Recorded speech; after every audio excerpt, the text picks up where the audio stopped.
Bueno, buenos días. Yo soy el doctor Luis María Pupi. Soy médico cardiólogo, farmacólogo y especialista en hipertensión arterial.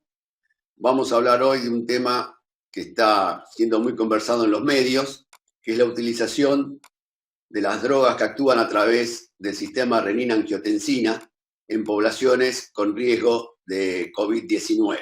Fundamentalmente, los inhibidores de enzima de conversión y los bloqueantes de los receptores de la angiotensina 2.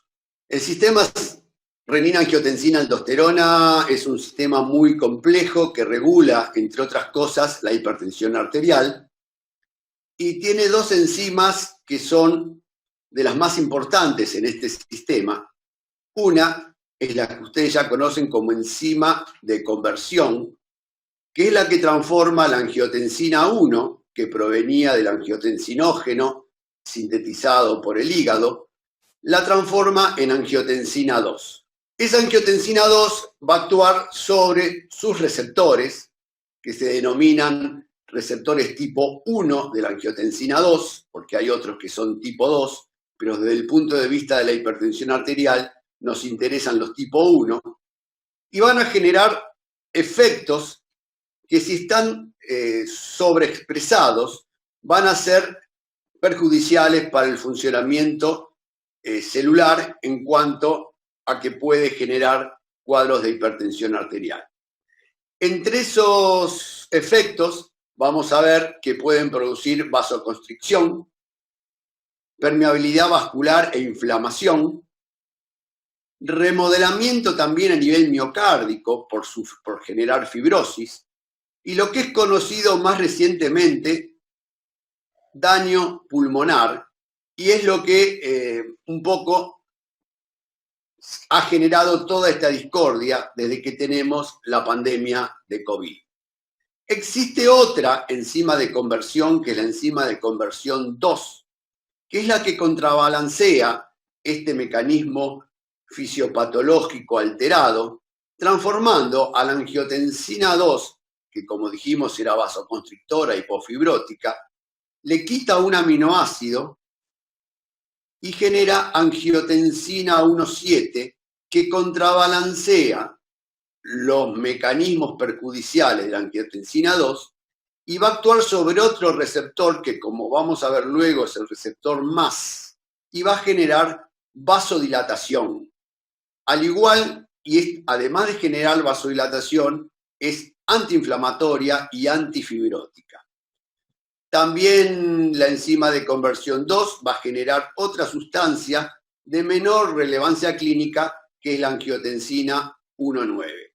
Ambas se producen por pérdida de un aminoácido de la angiotensina 2 y de la angiotensina 1 respectivamente. El tema es que la angiotensina 2, además de tener efectos beneficiosos, sobre todo el sistema de la hipertensión arterial, es también el receptor al cual se va a unir el SARS-CoV-2 a través de sus espículas con forma de corona, y este sería el primer paso necesario para que luego otras enzimas generen la internalización del virus, la replicación y los trastornos celulares generados por el virus. El tema es que cuando el virus utiliza este mecanismo, genera lo que se denomina downregulation de la enzima de conversión, y por lo tanto va a disminuir la expresión y la cantidad de esa enzima. La controversia comenzó a generarse cuando se vio que tanto las drogas que actúan sobre la enzima de conversión 1, es decir, los famosos IECA o PRILES, como las que actúan sobre el receptor a la angiotensina 2, al receptor tipo 1, que serían los ARA2 o sartanes, aumentaban los niveles de enzima de conversión 2. Y ahí vino toda una hipótesis de que al aumentarse la enzima de conversión 2, podría generarse mayor predisposición al COVID-19, porque iba a haber más receptor para el SARS-CoV-2. Y de esa forma, no solamente iba a haber más casos de COVID, sino que los mismos iban a ser más graves. De todas maneras, la evidencia de que los IECA y los ARA2 aumentan los niveles de enzima de conversión 2 eran a nivel experimental, preclínico, y no hay datos concretos que lo hagan en el ser humano.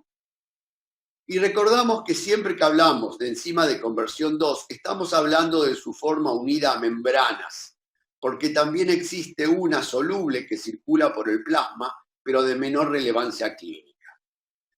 La que se encuentra unida a membranas la vamos a tener no solamente en el pulmón, la vamos a tener en el miocardio, la podemos tener en el riñón, en el intestino, pero yendo a la enzima de conversión 2, que se encuentra en los alvéolos pulmonares, repetimos el gráfico desde otro punto de vista. Acá tenemos la enzima de conversión 2 unida a las células alveolares. Acá tenemos la enzima de conversión tradicional inhibida por los IECA. Acá tenemos el receptor AT1 de la angiotensina 2. Y acá tenemos el virus. Dijimos que la enzima de conversión 2 aumenta los niveles de angiotensina 1,7, la cual va a actuar sobre el receptor MAS y se opone a los fenómenos inflamatorios de la angiotensina 2. Fíjense, angiotensina 2, vasoconstricción, inflamación, fibrosis, permeabilidad vascular, daño pulmonar. En cambio, el receptor MAS, a través de la angiotensina 1,7 generada por la enzima de conversión 2, va a ser vasodilatadora, antiinflamatoria, antifibrótica y disminuye el daño pulmonar.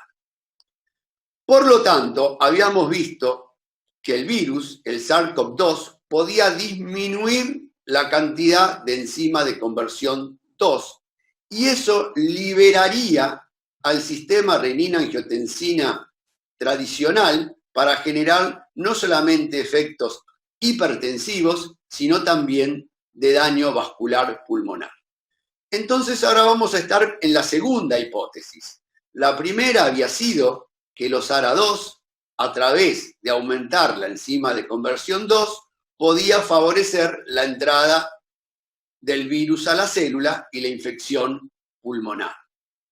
No está acreditada esa hipótesis y ahora nos encontramos con la segunda hipótesis, tampoco acreditada, pero donde los estudios se están inclinando, que es que los ARA2, a través de aumentar la enzima de conversión 2, puede ser protectora del pulmón ante la agresión del SARS-CoV-2 para prevenir el COVID-2 y para que no sea tan grave en caso de que ocurra. Por lo tanto, si vamos a resumir lo que estamos diciendo, empezaríamos con que no hay evidencia que la hipertensión arterial por sí sola sea un factor de riesgo de infección por COVID-19. Eso lo dicen las guías europeas de hipertensión y lo reiteran en todos los comunicados. Distinta es la situación de un hipertenso, que además es diabético, que además tuvo un infarto, que además tiene una insuficiencia cardíaca o insuficiencia renal.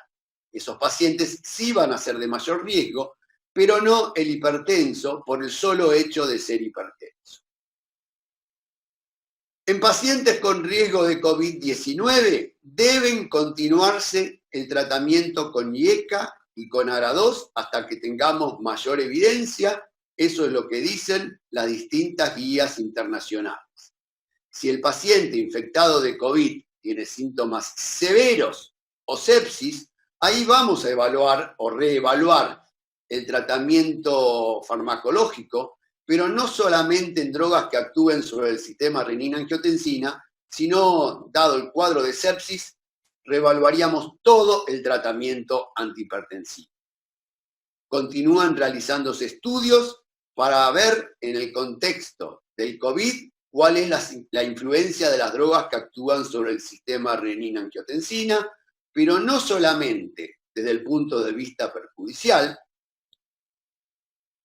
sino que se están haciendo estudios, por ejemplo, con los sartán, para ver los efectos beneficiosos de los ARA2 en pacientes que pudieran contraer el COVID-19.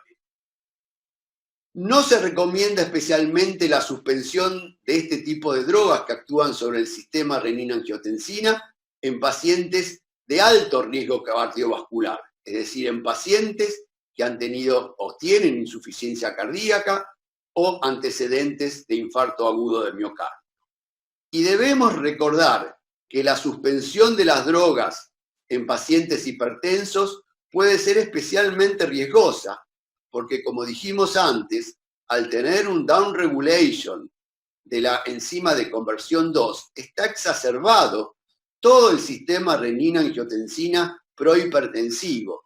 Por lo tanto, podría ser fatal suspender este tipo de drogas o incluso también cambiarlas por otras, porque cada droga tiene una farmacocinética distinta, cada droga actúa en un momento distinto. Entonces, al cambiar una droga en un momento en que está exacerbado el sistema renina-angiotensina por otra que actúa por otro mecanismo, no sabemos cómo va a responder el paciente y si no, pudiera ser un cuadro hipertensivo, con lo cual lo estaríamos perjudicando. Muchas gracias.